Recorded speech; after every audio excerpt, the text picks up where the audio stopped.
welcome everyone. Thank you so much for joining us for this special edition of Smithsonian Science How. We are behind the scenes here at the Smithsonian's National Museum of Natural History. Today we're going to be exploring the associations between plants and insects.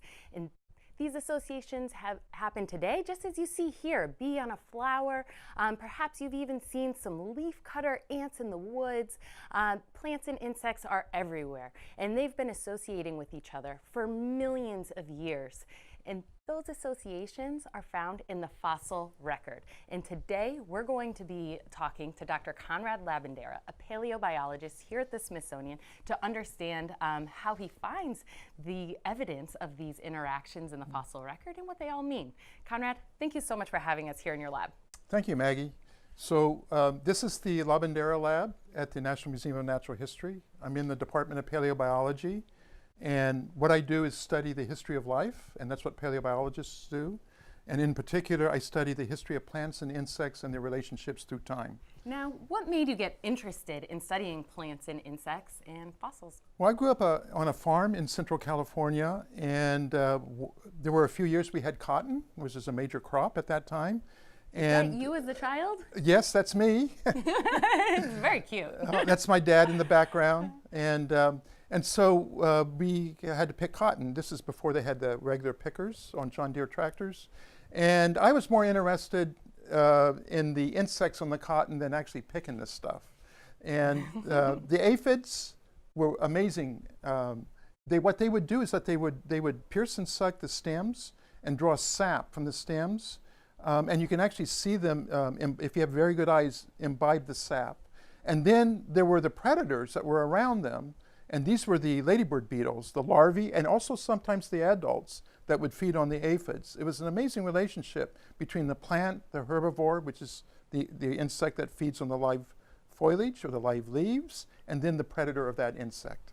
And that's what spurred your curiosity, observing that at an early age, and now you study it in the fossil record. Absolutely, and what we do in terms of plant-insect interactions or associations through the fossil record is to actually look at these snippets of time and space, and we're trying to put together these ancient ecosystems.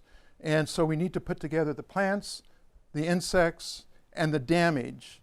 And it's like a jigsaw puzzle, and we're trying to recreate this lost world of relationships in far distant time. Wonderful. Well, we have a lot of students here watching today. We see them from Illinois, from Iowa, from South Carolina, Texas, and they're all interested in learning about this lost world. Is that what we're looking at right now? Yeah, this is a scene from the Yorkshire flora of Middle Jurassic age in the United Kingdom.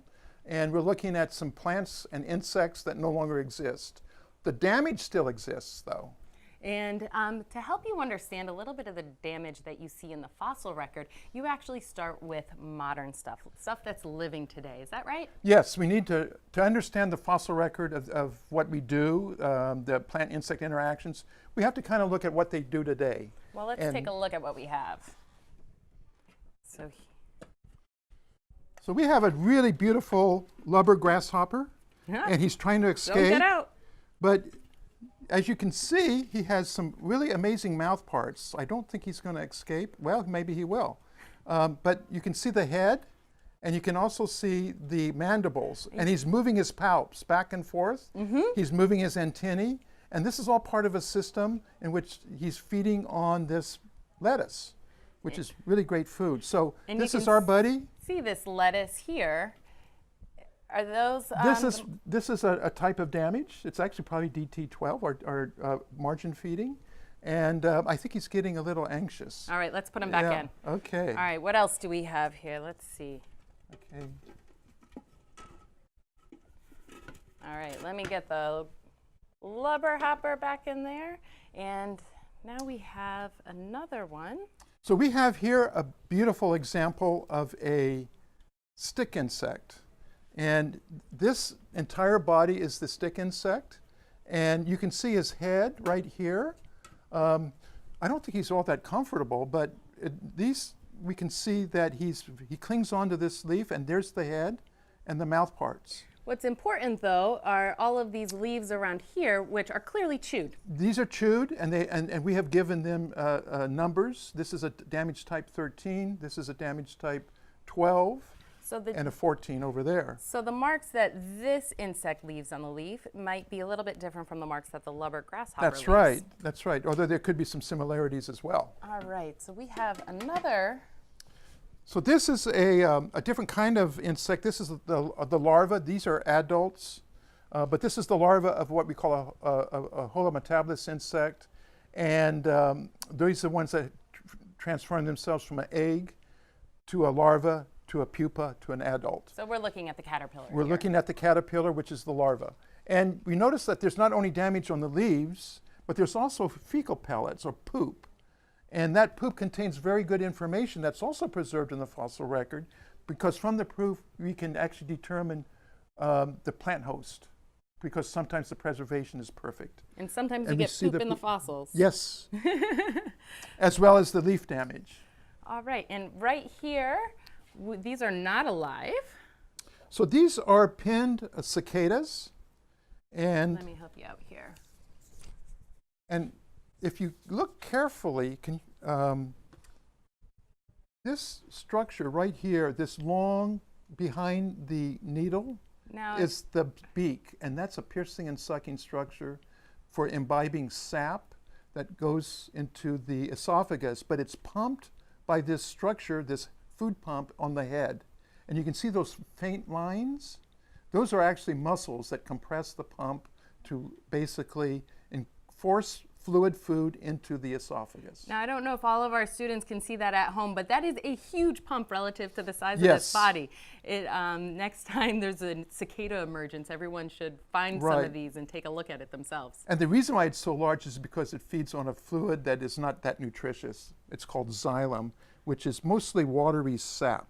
Now, Conrad, you look at these insects and their mouth parts and the damage that they're leaving on the leaves to basically understand the different kinds of feeding modes that can happen. But are these the same kind of feeding modes and the same kind of insects that were around in millions of years ago in the fossils that you have? Well, in the case of the Jurassic, for example, which is a time period in the Mesozoic, the damage types are very similar. And we have some examples here. But the insects themselves are very different. So we have a situation when we go deep into time, we have different plants, we have different insects, but we have the same kinds of damage, which is kind of interesting because I think we'll develop this later. I think the best analogy for that is like a baseball team. Conrad, we have a video question from a student. Sure. So let's take a look. Where do you get the fossils from? Well, the fossils come from all over the world, and it depends on the question that we're asking. For example, if I'm asking about what happened to insects and their associations when the dinosaurs became extinct at about 66 million years ago, I go to Western North America, especially Wyoming, or Southern Argentina. If I'm interested in the earliest period of pollination in the mid-Mesozoic, during the Jurassic, for example, I go to northeastern China. Which is what we're we have looking right at here. At a places, at Dahugo, which is the Jurassic, and 3 other places which represent the Middle Cretaceous. So what are these illustrations that we're looking at? So in this particular case, we're looking at some angiosperms. This is a period of time. So an angiosperm is a flowering It's a plant. flowering plant that came after these deposits, and it's probably from North America. We also have some other kinds of deposits that are much earlier, and we'll be looking at some of those as well. So can you give us a reference for what time period we're looking at? This is a geologic time chart. Where are we exploring today? So we'll be looking at 2 major time periods, the Jurassic, which is in the green, and the Cretaceous, which is in the tan, which is the upper and middle parts of the Mesozoic era. How many millions of years ago is that? So in this particular Jurassic deposit, the age of this is 165 million years, and that's a radioisotopic age date. And for the Cretaceous, the middle part of the early Cretaceous, it's 125 million years. So they're separated by about, a few tens of millions of years. So Conrad, thanks for giving us an introduction to how you use modern examples to begin to understand the interactions between plants and insects, and then you apply that to fossils. We're going to get to the fossils in a moment, but we're going to give our students a chance to have some of their questions answered, so let's get to some of those now. Sure. This question comes from a student in Tampa. What do you use to dig fossils, and how deep do you have to go to find them? It depends. Some deposits are on the surface, and we use a combination of picks and shovels and actually brooms. And some other deposits tend to be much deeper, and we have to use things like jackhammers and frequently backhoes in order to get to them. It depends upon the way that the deposits are preserved. And so what we have is a combination of tools. We often use a geology hammer with a broad end to actually collect the fossils as well. So this question comes from CyberKid. What is the biggest insect fossil you have found? Well, one of the largest I have found is actually this lacewing from the Middle Jurassic of China. And these things had wing lengths or wing spans up to 16 centimeters, which is several inches long. So from wingtip to wingtip is that distance. Wow, that is a huge fossil. And does this have any modern analogs? No, this is an extinct family. And the closest modern analog would be related families such as lacewings or maybe even antlions. All right. So we have another question. This one comes from Grassroots. How do you get the fossils? Well, it's kind of a complicated process by the time we obtain the fossils in the field to where they're accessed here in the museum. So we have to dig for them. We have to wrap them up, usually in toilet paper, which is one of the most important items that we have in the field, is to wrap them up in toilet paper so that they're soft and they don't get damaged. Another thing that we have to do is that sometimes we have to send them in crates and send them to this museum or some other museum, and then students or volunteers uncrate them, and then we give them numbers, and we have to prepare them, sometimes with dental picks, sometimes with other kinds of implements, including a rotary drill. So, and then eventually they're here in the lab for us to study. Let's get to them now. So let's learn about some of the fossils that you've actually pulled out of the drawers in the collection to show us today. And let's start by exploring this fossil. This fossil doesn't look like the rest. So what is this one? So fossils are preserved in two fundamentally different ways. They're preserved through permineralization, which is a three-dimensional type of preservation, such as this coal ball from the Illinois Basin of Illinois. And then we also can make peels of these things, such as this. And we just, there's a process where we just actually peel it off. So this is actually fossil material, but it's like paper thin. Yes, it's cellulose acetate.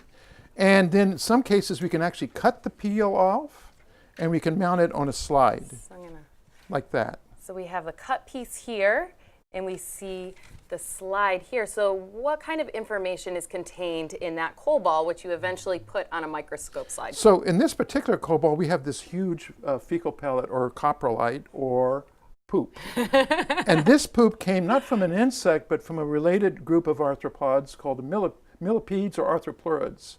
Arthroplurid is a millipede-like arthropod that is now extinct. And we can tell what it fed on from the coprolite because it fed on detritus. So it's not feeding on live tissue.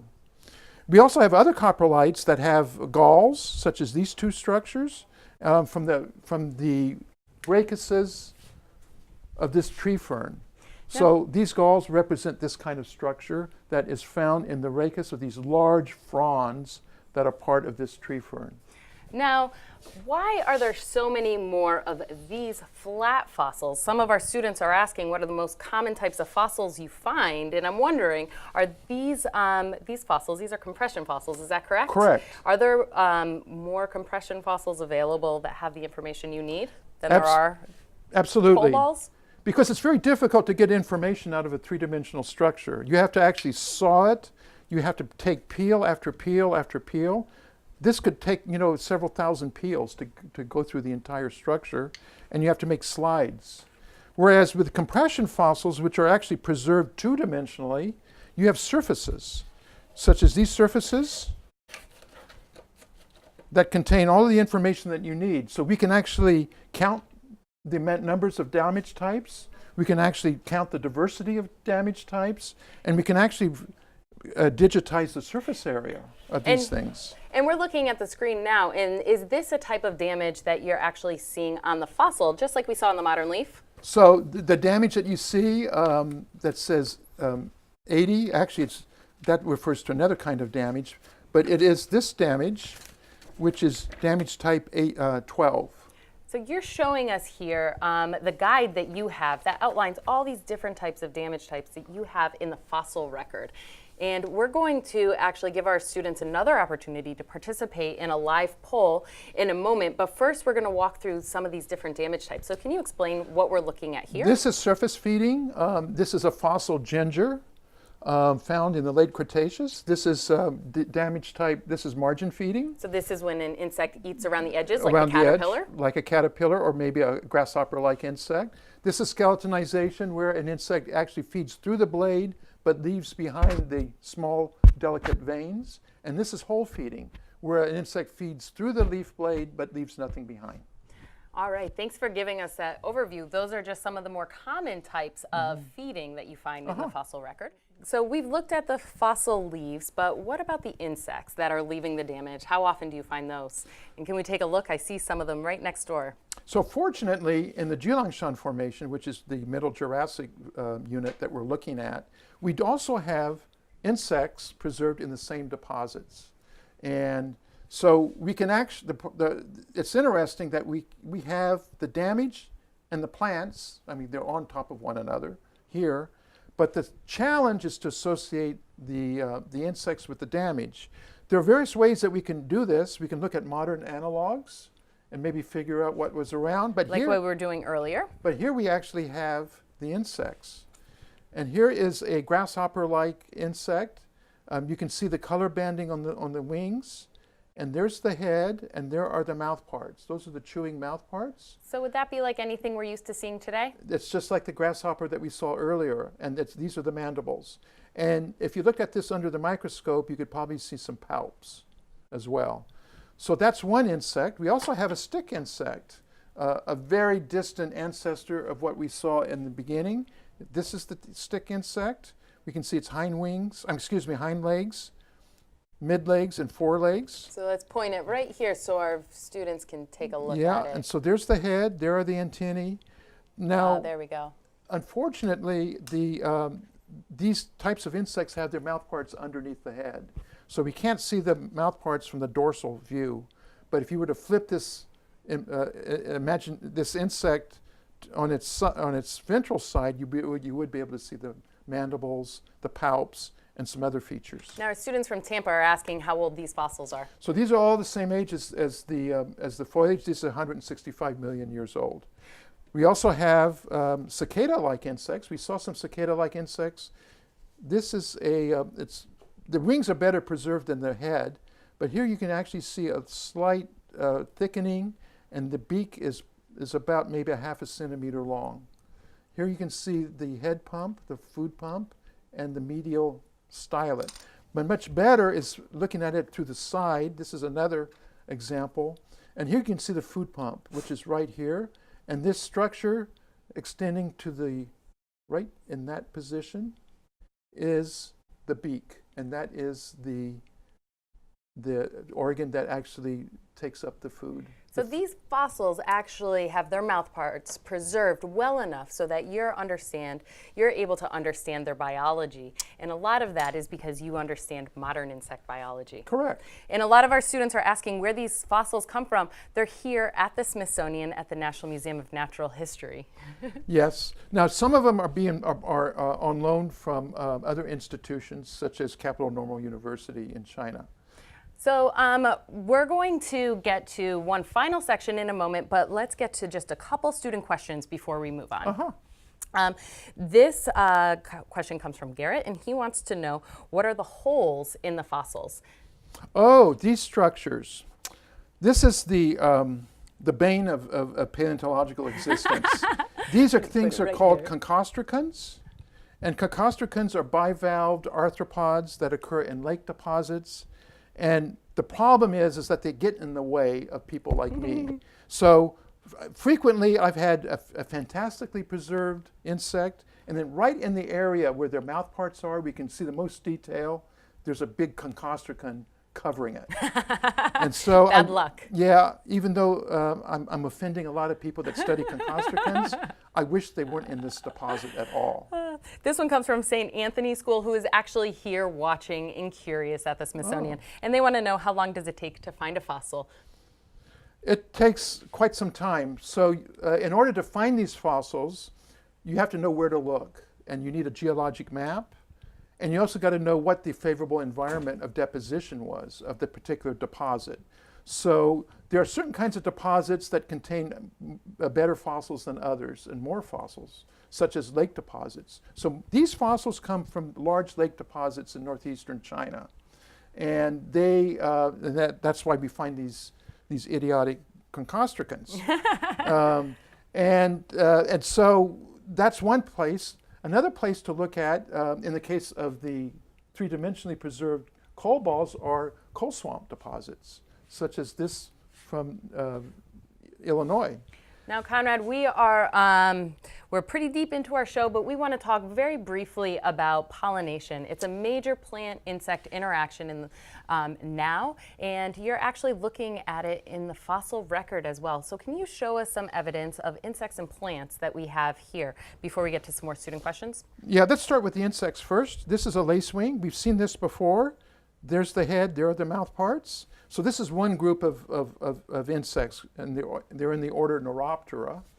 Another group of insects in the order Mecoptera, or scorpion flies, are these things. This is one family, and you see this little mosquito-sized scorpion fly? It has a proboscis of about a millimeter long. So yeah, I can see it's. There's this one, and then there's this much larger one. These belong to two different families. A third family, or lineage, are these things. And this has a proboscis that you can see up here. Nope, I don't think our students can see it. Let's put it down right here. Okay, so it's this. So this is part and counterpart. So it's this one. Oh, beautiful. Right there. Yep. And then what's this final family up here? These are true flies. And this proboscis is here. It's relatively short, but it's stout. And this is a family that still occurs today. They're called tangle-vein flies. And here's another example of the same species, preserved in a slightly different way, again with the same sort of proboscis. The preservation on these are truly incredible. Yes. Now, what were they pollinating? Do you have any plant evidence? We have in the same deposit, not excluding these from the middle early Cretaceous, we have these Bennettitalian organs. They're the fructifications or the reproductive organs of these Bennettitalians. So they're pre-flowers. Yes, and they may look like flowers, but they have no relationship to angiosperms or flowering plants. And so we have the male organ here. This is an example with beautiful. It's opened up probably after the organ was spent and no longer valuable for pollination. And this is the center part, and these are bracts. They kind of look like petals, but they're not equivalent to petals. And then this is another example of another male organ, and it's a tubular. So here's the base, and it's a large tubular structure. The female organ are these structures here, and this is the central receptacle, which is a dome, and it contains all the small ovules. Each ovule secretes a little pollen drop. And then this distance is kind of like the conical part of the female organ, and it is the part that would have been penetrated by a long proboscis pollinator. So to help some of our younger viewers understand this, Those pollen drops are incentives for insects, and they actually eat those pollen They're drops the with their reward. mouth parts. They're the reward. And another potential reward could be the pollen in the male organ too. So there are some insects that actually consume some of the pollen, and of course other parts of the pollen or other pollen grains go to pollinate the female organ. And here's an example of another female organ. This is of a different species than this one. And then we have all of the different separate elements that become separated once this structure falls apart after it's deposited in some sediment.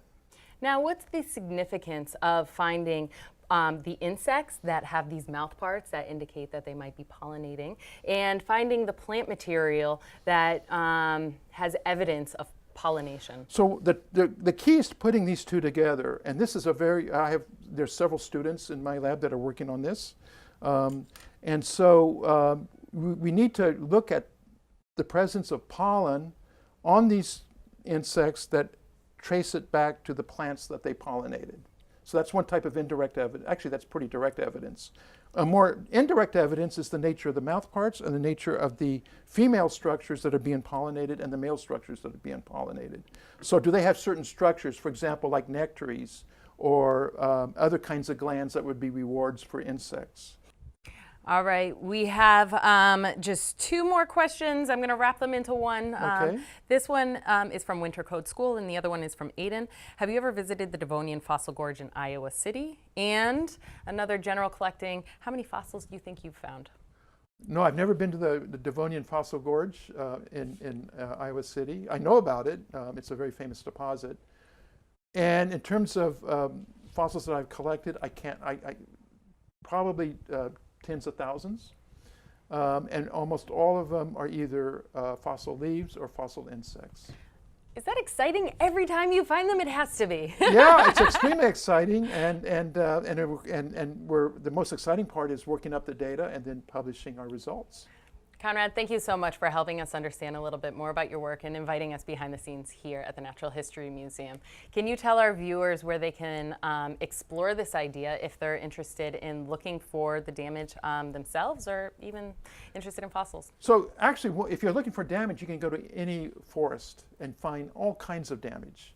The most common biological item on land is probably a leaf. And next to that would be insects, and those are the two most diverse. The seed plants and insects are the most diverse groups of organisms around today. So there's no absence of leaf damage, of leaves and insects that you can find today. In terms of the fossil record, then you have to you probably would go to your local museum or university and maybe ask somebody who knows about fossil deposits on land. And then, of course, our museum, we have Curious, which is an amazing resource for students that are very interested in this type of topic. Conrad, thank you again so much for introducing us to your work and inviting us here. Okay. Students, thank you all for your questions. It's been wonderful getting a chance to ask them on behalf, have Conrad answer them. If you want to join our next program, we'll be live on March 22nd. And if you want to view this archive again, it will be available on Curious later this evening. You can visit Curious to see resources about Conrad's work as well. Thank you so much for joining us here on Smithsonian Science How. We hope to see you next time.